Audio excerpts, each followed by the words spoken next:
morning. It's Friday morning. We arrived here in Savusavu on Thursday morning and we're absolutely wrecked. That was a hard trip, but we made it. And this spot is awesome.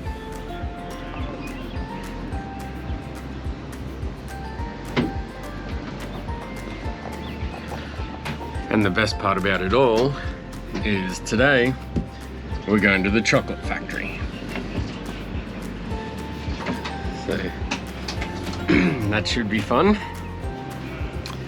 And also had one of the engines overheating on the way here. And so I've gotten in and pulled the cooling system apart trying to work out why that's overheating. And so far I can't work out what the problem is. But everything I touch is old and brittle and will then need to be replaced. So it's not ending well, but chocolate.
This was our coffee spot for the morning. Not a bad view. And now we're heading out.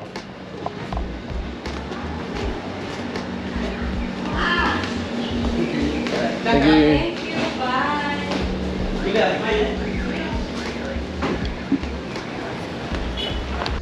We just arrived at Coco and we're a bit early.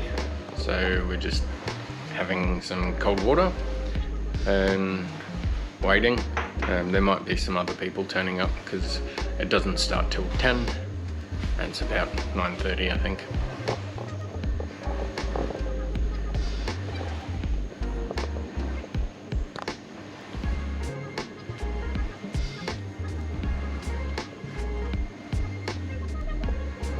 Just briefly talk to you a little bit about what we do here in Coco and then I'll take you on a walk around the cocoa farm, show you some of the stuff that I do on the cocoa trees, how I harvest the fruit, and try and get the cocoa fruit to this stage. I'll show you how I do those. So that's to get to this stage, I ferment and sun dry the beans. So after it's fermented and sun dried, I'll put it in a bag and then I'll give it to the guys in the kitchen. So from there, then they roast the beans, then they crack it using a champion juicer. Crack all the beans, remove the seed husk, and then this is what you're left with. Which comes to one of the three main things that we do here in Coco. So first is we make fine flavored chocolate.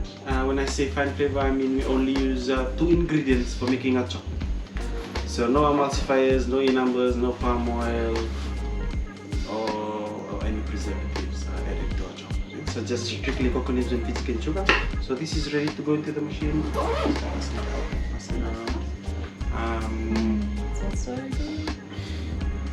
So from that, then they throw it into one of these conching machine. The one that's moving in there. Maybe when we'll come back and then we can see them.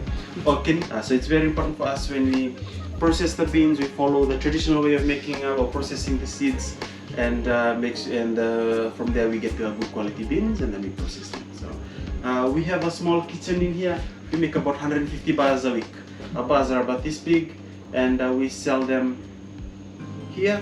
And then I think there's 3 or 4 boutique shops around Savusavu that we sell our chocolates through. And for customers on the mainland in Suva, we just take their orders online and we ship them in a small cool box. So that's basically our market right now, and keeps us very busy.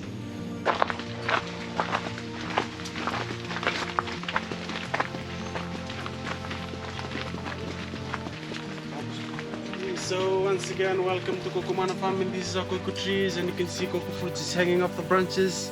And then if you look just above your head, we have the green ones with a smooth surface, and then we have the red ones here, and then this one we like to call it light green with a very rough surface. So you can see the different varieties already. Different varieties have different colors, shapes, and sizes. This is a cocoa flower.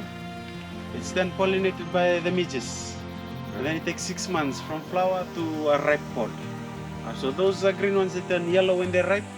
This red one here, they start off like this, and this is when we know it's ready for harvest. They kind of like turn bright orange in color. This one here, you can see this one is just in yellow. So maybe by Monday it'll be ready for harvest. It'll give us the full yellow color. There's no season for cocoa. If it's sunny, it's all year round. So if it's sunny most of the time, that's when the flowers will keep coming out. And we'll probably be harvesting every twice a month. But since we got a lot of rain in the beginning of the year, we're only harvesting once a month. We need a lot of quantity to go for fermentation. So if I was to take one cocoa pod,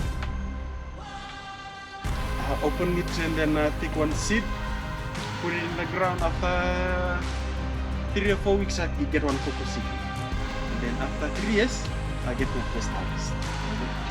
We are going into the dry season, and it's gonna get 3 or 4 times better than this. Okay, not looking forward to it. But okay, so cover is one of the main reasons why there's a lot of deforestation. A lot of the people are chopping down forest to plant cover, because the prices of cover right now is doing really well. You guys heard of the big boom in the cover industry? It happened back in 2016, and one big cyclone was one of the main reasons. One of the main reasons. But prices of cover before the cyclone was $20 a kilo, and then after the cyclone, the prices of cover shot up to $150 a kilo. Imagine. So a lot of the people saw there's an opportunity to build a big house, buy one big truck, and send their kids to school, go to fancy restaurants. So they just went in and chopped down the forest without anything. And then what the ministry was doing, they were giving out a free chainsaw to Cover Farmers Association, so they can go and cut down more forest, so they can export it and look good on the economy, but it's doing more damage to the So we planted cover here to demonstrate to our local farmers that you don't have to chop down the whole forest to plant cover. It grows well in the system of production. So as long as the soil is fertile, it will grow really well.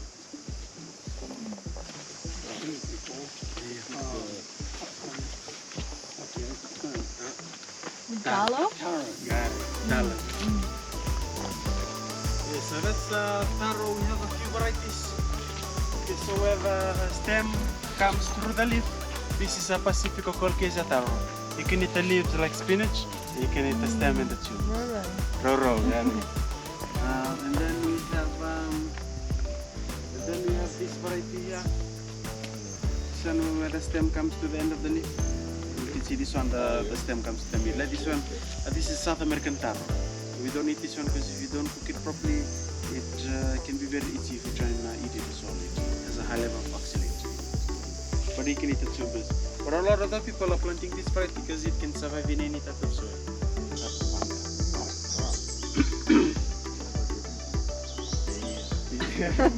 Kept us busy during the COVID time.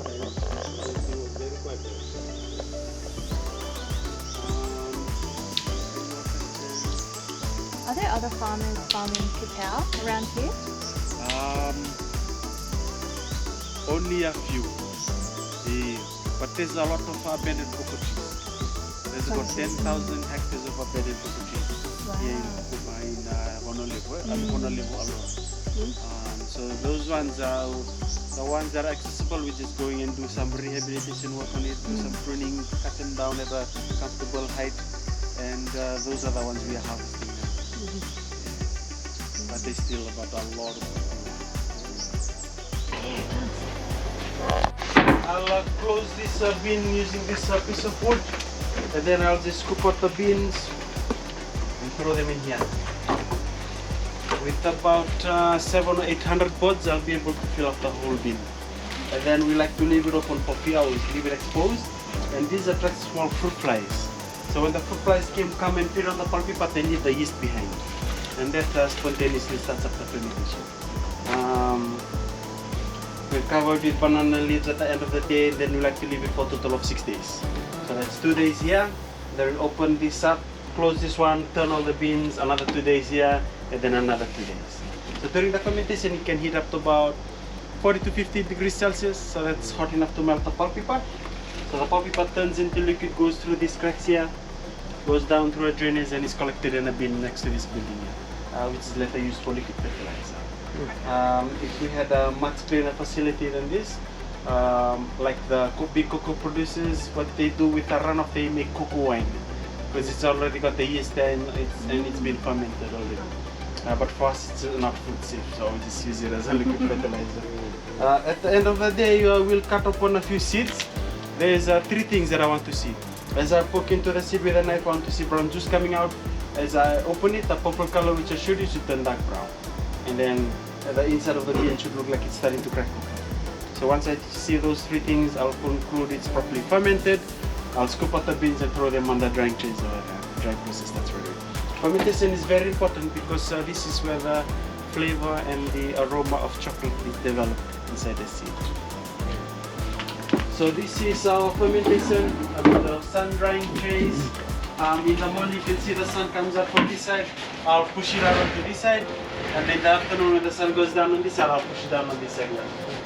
But now the sun is just starting to come out, so I'll push it out on this side like this.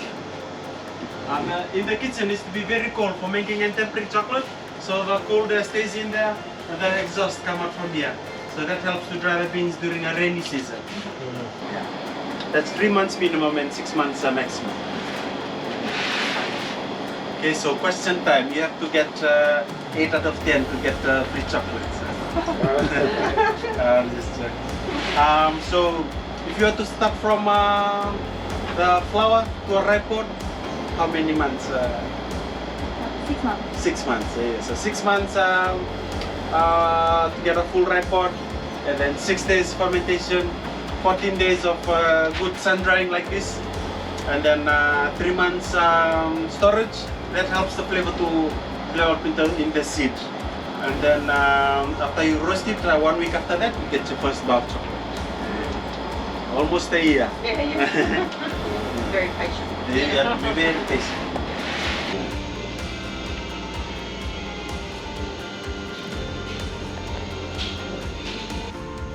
We call this process conching chocolate. So you must be wondering what's inside those machines. So what we have in those machines is something like this, stone wheel. So for this one here, we call it the Indian spicy grinding machine. From chocolate making, once my chocolate is ready, I stop the machine. I normally sieve the chocolate just to get rid of anything that might be. Most of the times, I might get smaller pieces of seed coats. Yes, so that's why I normally sieve my chocolate. Yes. So once I sieve my chocolate, I put them into slabs and then I put them in the fridge just to cool them off. And then once they get hard, I demold them and then I wrap them up, store them in the wine chiller. Whenever I'm ready for chocolate making, I just pull them out, put them in the microwave, and then I start tempering. So the process I was doing, that was called tempering. Yes. Read guys. Toss it over. Go.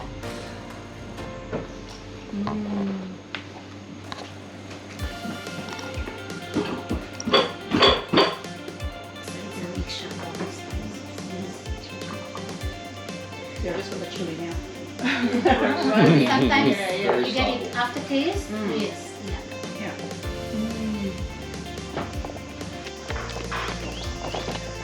Well, that's how chocolate's made.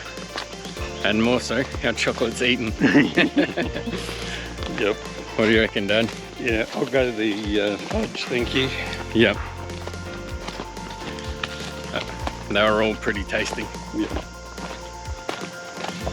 And now we walk back into town, which will probably take about half an hour.